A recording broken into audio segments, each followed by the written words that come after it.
প্রথম নির্বাচন ছিল ভোটারবিহীন নির্বাচন, 153 জন ইলেক্টেড হয়ে গেছে এমনি এমনি। দ্বিতীয় নির্বাচন ছিল রাতের ভোটের নির্বাচন। তৃতীয় নির্বাচন হচ্ছে বলা হয় আমি আর ডামি নির্বাচন। তো এটা তো বাংলাদেশের জনগণের সাথে প্রতারণা করা হয়েছে, রাইট? এর পাশাপাশি আরো কি করা হয়েছে? আওয়ামী লীগ ছিল গণতান্ত্রিক দল, দেখেন এটার পার্থক্যটা দেখেন। আর আমি বলছি এটা একটা রাক্ষসে দল। এই রাক্ষসে দল আওয়ামী লীগ নামধারী, হত্যা, খুন, গুমের ঘটনা, this is not Awami League politics. এটার বিরুদ্ধেই তো আওয়ামী লীগ রাজনীতি করেছে, ঠিক আছে? তো আপনি নির্বাচন ব্যবস্থাকে ধ্বংস করেছেন, নির্বাচন দেন নেই, আপনি লুট করেছেন, লক্ষ লক্ষ কোটি টাকা বিদেশে পাচার করেছেন দুর্নীতি করে।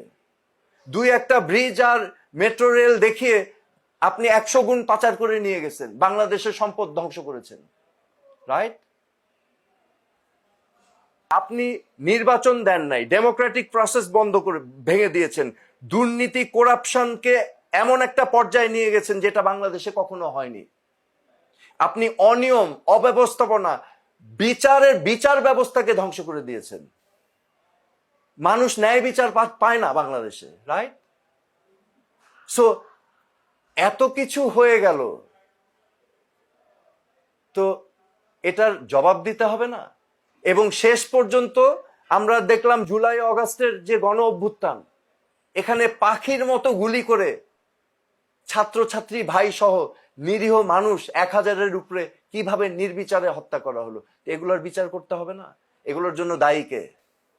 এগুলোর জন্য দায়ী তো হচ্ছে যারা ক্ষমতায় ছিল তারা। এক একজনকে বিচার করতে হবে না? তো ওরা কেন থাকবে? এত অনিয়ম, এত দুর্নীতি, এত গুম খুম হত্যা করে কেন থাকবে? পালাবারই তো কথা।